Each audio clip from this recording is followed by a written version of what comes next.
Olá, bom dia a todos. O nosso grupo vai falar sobre a aplicação real de programação não linear e introdução à programação dinâmica de pesquisa operacional 2. Os nossos componentes são Amanda Almeida, Adria Fabiana, eu, Beatriz Ferreira, Eliakim Marques, Francilane Pereira, João Victor Ramos. Então, primeiro a gente vai dar uma introdução aí da descrição do problema, mas como a gente já sabe, né, os modelos lineares, em maioria das suas aplicações, ele trata de modelos reais. Já os modelos de programação não linear geralmente são representados por fenômenos físicos ou econômicos.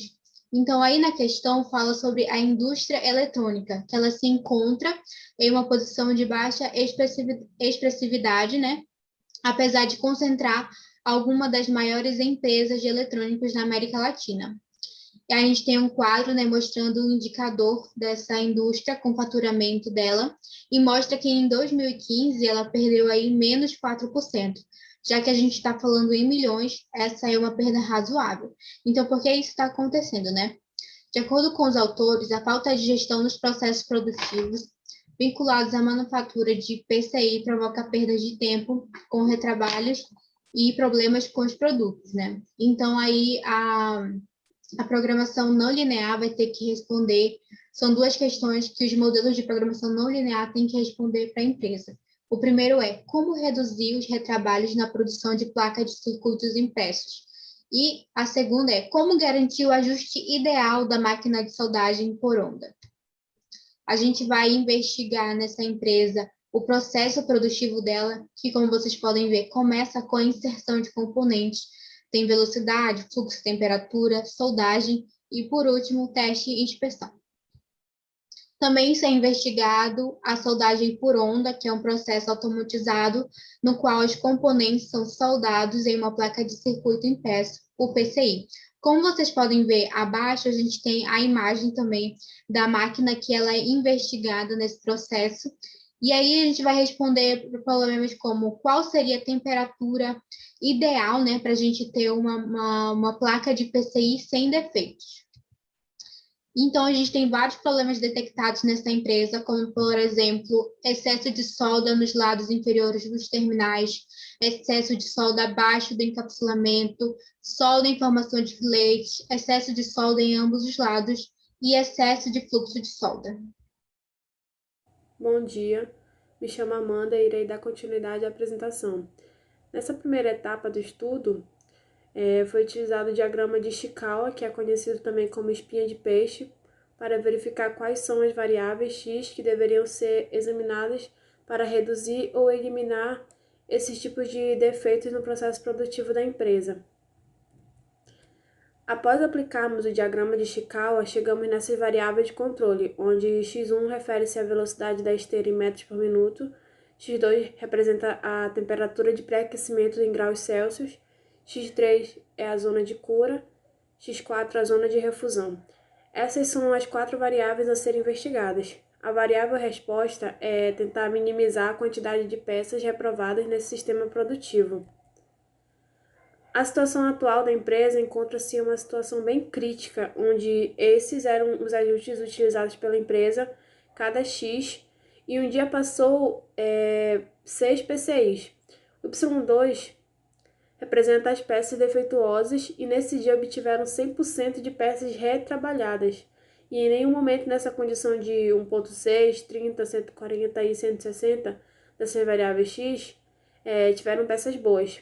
Ou seja, a empresa estava tendo um gasto muito alto com retrabalhos ou até mesmo desperdícios dessas PCIs.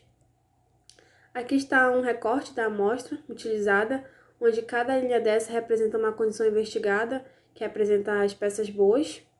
Já o Y2 ele representa as peças retrabalhadas. Se formos prestar bem atenção, nós podemos ver que sempre que a quantidade de peças defeituosas sempre ela foi maior ou igual à quantidade de peças boas. Então pode-se perceber que era um problema muito sério essas condições que foram utilizadas. Elas não forneciam uma boa capacidade desse processo para essa empresa. E com essa amostra real, aplicou-se o cálculo da função empírica, onde chegou nessa função. Dessa ordem, a empresa ela forneceu algumas condições para as variáveis de entrada, que no caso são as restrições. Ao otimizar aquela função, sujeita a algumas condições fornecidas pela empresa, esse foi o ajuste fornecido pela otimização daquela função não linear. E esse era o ajuste atual do forno. A gente pode ver que somente a velocidade da esteira em metros por minuto que foi igual. As outras foram totalmente diferentes. Então, para melhorar esse processo, utilizamos essa função empírica. Olá, me chamo João Vitor, vou dar continuidade à apresentação. E, bom, após a primeira etapa, né, que foi apresentada pela colega Amanda, eu vou dar continuidade agora na segunda etapa, que ela trata de verificar se o que foi feito na primeira etapa é o ideal, é o certo, né?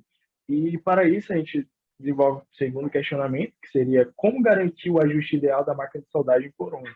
Bom, então, aqui nós temos o modelo do ajuste da otimização, né, feito ali foi um modelo sugerido pela programação linear, que foi feito na primeira etapa dessa apresentação. Então, o questionamento ele quer saber como é que eu posso ter garantias, como é que eu posso garantir de que esse modelo proposto pela programação não linear é o ideal, né? Então, como qualquer teoria, como qualquer tese, a melhor forma de você saber se ela é verdadeira é testando, né? E o que foi feito nesse estudo foi exatamente isso. Foi feito um teste, onde foi um teste que durou ao longo de 3 dias, foram produzidas 150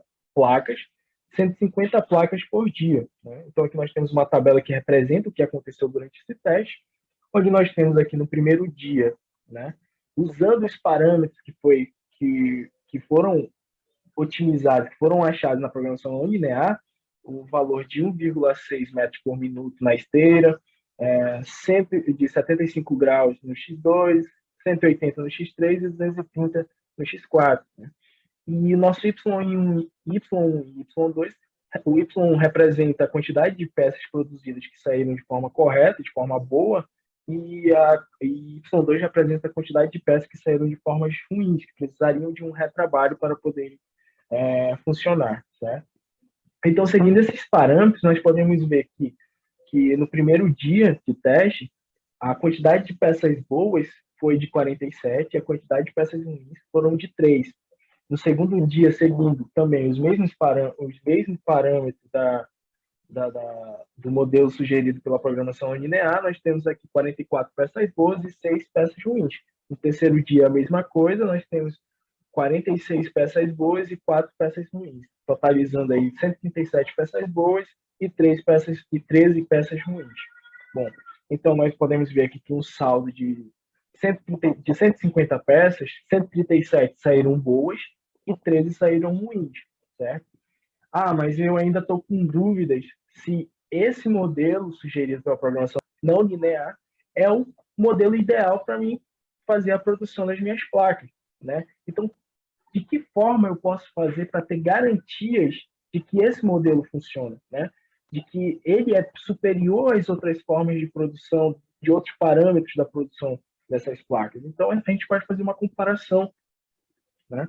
Nós podemos pegar um modelo sugerido pela programação não linear e podemos pegar ali um modelo que foi feito ali um modelo de forma empírica, né? Que foi desenvolvido ali na primeira etapa do trabalho, onde eles fizeram vários testes com parâmetros totalmente aleatórios da máquina de sol, e nós tivemos os resultados. Né? No modelo feito pela programação linear, nós podemos ver que o valor de Y1, que representa as peças que saíram de produção boas, nós podemos ver que eles foram maiores do que as peças que precisariam de um retrabalho.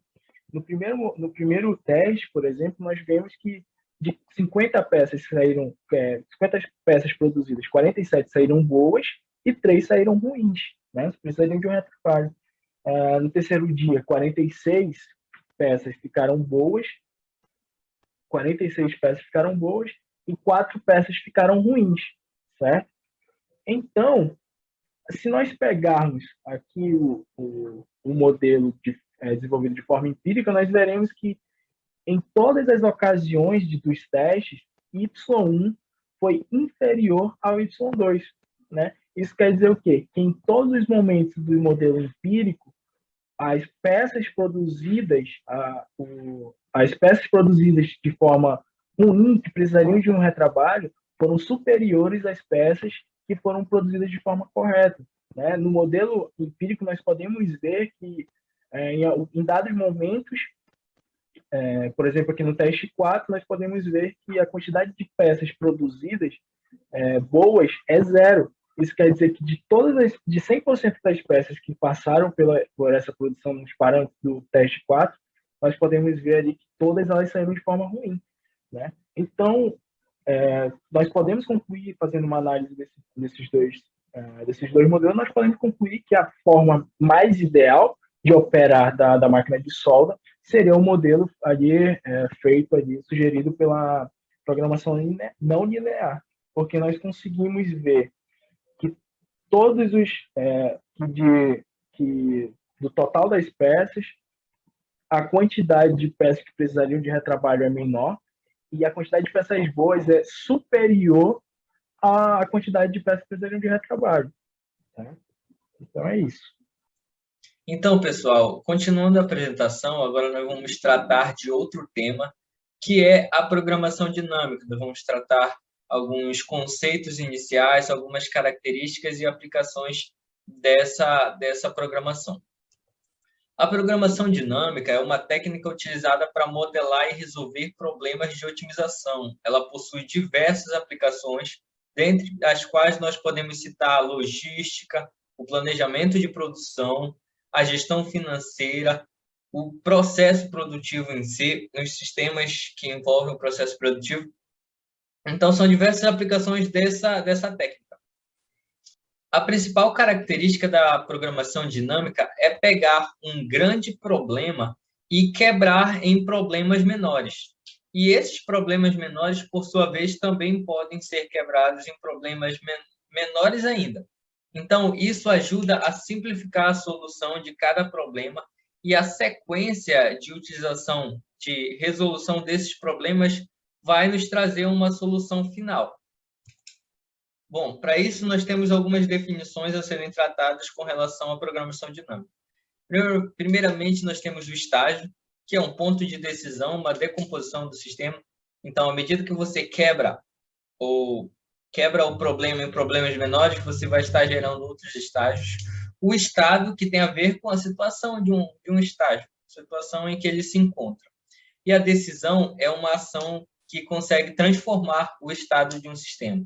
Então, você tem um sistema que está em uma determinada situação, a decisão tomada é capaz de alterar essa situação desse estágio, ou seja, o estado do estágio é alterado pela decisão.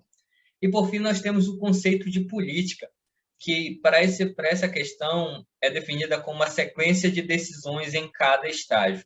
Essa sequência que se busca, ela pode ser comparada com o que nós temos na solução ótima, que a gente estuda lá na programação linear. Nós temos a nossa solução ótima buscada e aqui, na programação dinâmica, nós vamos ter a política ótima, que corresponde àquela solução. Bom, para isso, a gente trabalha na programação dinâmica com a função recursiva, que ela permite decompor um problema em estágio. Então, ela é responsável por quebrar aquele grande problema em problemas menores. A partir daí, ela utiliza parâmetros diferentes para chamar a mesma função. Então, você tem uma função, ela é executada, e ela te dá um resultado. O resultado é utilizado na função anterior, só que com parâmetros diferentes. Um exemplo que vão ser apresentados posteriormente é fatorial, Fibonacci e outros trabalhos e outros métodos de utilização da função recursiva. Bom dia, meu nome é Adria Fabiana e, dando continuidade no nosso assunto, temos aqui o primeiro exemplo de função recursiva, que é o fatorial de um número. Como é que a gente calcula o nosso n fatorial? N vezes n menos 1, vezes n menos 2 e assim sucessivamente. Isso daqui pode ser representado como um n menos 1 fatorial, certo? E o que é esse n menos 1 fatorial? A gente pode definir a nossa função sendo n menos a nossa função, n menos 1 fatorial. É exatamente a mesma coisa. E aí, a partir disso, quando a gente define dessa forma, o nosso n tende a diminuir, certo? Ele não vai parar só em n menos 1, ele vai continuar n menos 2, n menos 3. E aí, nós precisamos impor um limite. E aí, definimos nosso n maior que 1. Depois que conseguimos impor esse limite, estabelecemos as nossas condições de contorno. O que são essas nossas condições de contorno? Onde a gente vai parar a recursão ou iniciar, certo? E aqui eu defini como f de 1 sendo igual a 1 e f de 0 igual a 1 também. Se eu tivesse colocado aqui maior ou igual a 1, eu poderia tirar isso daqui, né? Esse f de 1 igual a 1. Fica só com f de 0 igual a 1. Mas eu não tirei, então eu coloquei só o n maior que 1.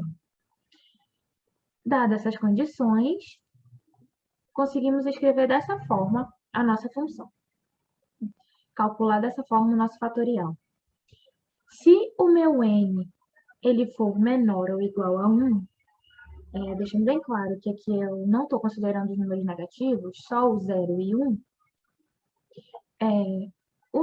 a nossa função, nosso f de 1, vai ser igual a 1.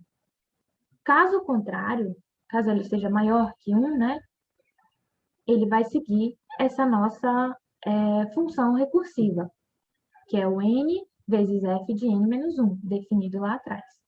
E aqui temos um exemplo para calcular 5 fatorial.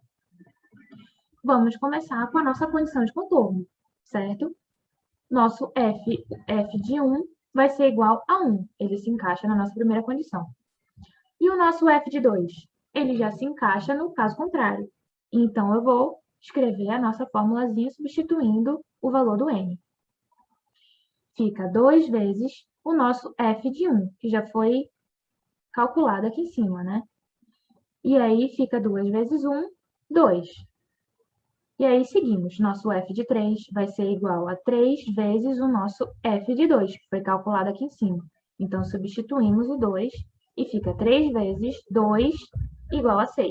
E assim sucessivamente até o valor que a gente quer encontrar, que é o nosso fatorial de 5.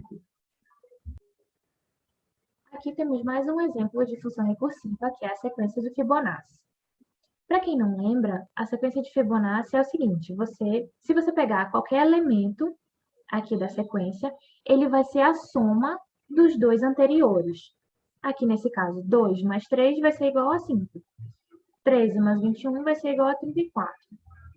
Ok. Lembrando disso, a gente vai definir as nossas condições de contorno e a nossa função recursiva. O nosso f ele vai representar o elemento da sequência e o n vai representar a posição que esse elemento está. Então, temos aqui, se o nosso n, que é a posição, for igual a 0, então significa que o nosso elemento vai ser igual a 0. Se o nosso n for igual a 1, o nosso elemento vai ser igual a 1, certo? Que são os primeiros aqui da sequência. Caso contrário disso, a gente vai definir o que a gente acabou de falar, que o próximo elemento vai ser a soma dos dois anteriores. Então, vai ser o meu f de n menos 1 mais o meu f de n menos 2. Ok, aqui já encontramos a nossa função recursiva. Então, a gente vai para um exemplo. Vamos calcular o quinto número de Fibonacci. Poderia ser um número maior, mas aqui começou um exemplo para deixar bem curto. Começamos das nossas condições de contorno, sempre. E aqui temos o nosso f de 0 igual a 0, que se encaixa na primeira condição. O nosso f de 1 igual a 1, que se encaixa na nossa segunda condição. E aqui o nosso f de 2, ele já se encaixa no caso contrário, certo? E aí temos nosso f de 1 mais f de 0 igual a 1. O nosso f de 3 vai ser o nosso f de 2, que eu acabei de calcular aqui em cima, mais o f de 1, que vai ser igual a 2. E aqui temos o nosso f de 4 mais igual a f de 3 mais f de 2, que vai ser igual ao número 3 na sequência do Fibonacci. E assim sucessivamente. Bom, isso aqui é só um exemplo para a gente entender como funciona a função recursiva, mas ainda não estamos trabalhando com a otimização, né, a maximização, a minimização. Mas isso aqui é só para a gente entender como é que vai funcionar. O processo vai ser o mesmo. Que vamos transformar problemas grandes em problemas menores, que são mais fáceis de solucionar. Aqui nós vamos calcular função por função. Primeiro calculamos a primeira aqui, que é o meu f de 2, depois o f de 3, depois o f de 4, e assim sucessivamente.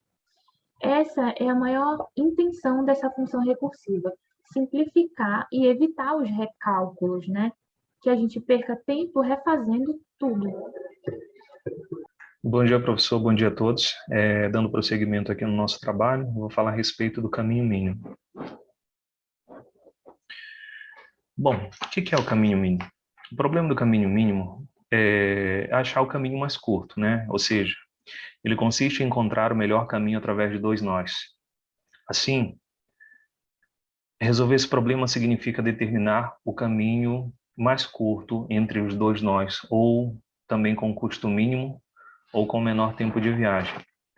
Aqui nós temos um exemplo bem clássico, né? Qual o caminho mínimo entre 1 e t? Aqui nós podemos colocar o ponto 1, 2, 3, 4, 5 e 6, e também o ponto t como pontos, ou também poderíamos colocar isso aqui como cidade, em que essas setas elas representariam a distância ou o custo entre cada um desses pontos ou cada uma dessas cidades. Nisso, o que acontece? Existem várias maneiras de se calcular como se chegaria com o menor tempo possível ou menor custo de 1 a t, sendo que ele teria que passar entre os pontos, ou pelos pontos 2, 3, 4, ou pelos pontos 5 e 6. Mas, através da programação dinâmica, isso facilita esse tipo de cálculo. E a programação dinâmica, ela visa o quê? Dividir em vários estágios para se fazer esse cálculo da melhor forma possível ou de uma forma mais simples, tá? Onde, no estágio 1, você vai fazer, através da programação dinâmica, o cálculo de 1 para 2, de 1 para 3, de 1 para 4, e encontrar a melhor distância ou a menor distância ou o menor custo possível para se chegar em cada um desses pontos, onde se divide de novo para o estágio 2.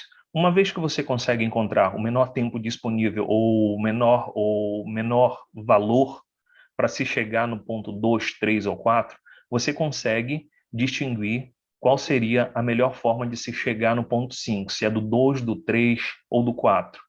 Ou para se chegar no ponto 6, 2, 3 ou 4. Qual seria a menor distância ou menor custo para se chegar no ponto 5 ou no ponto 6?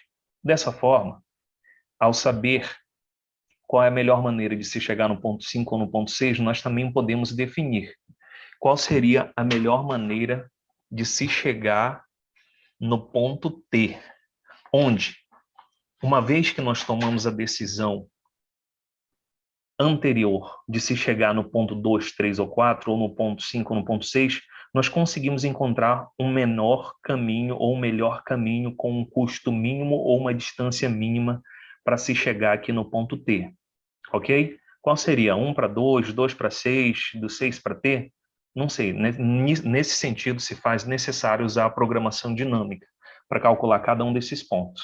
Ok? Então, esse é a questão do caminho mínimo. Nossos agradecimentos aí a todos que estão assistindo e até a próxima. Muito obrigado a todos.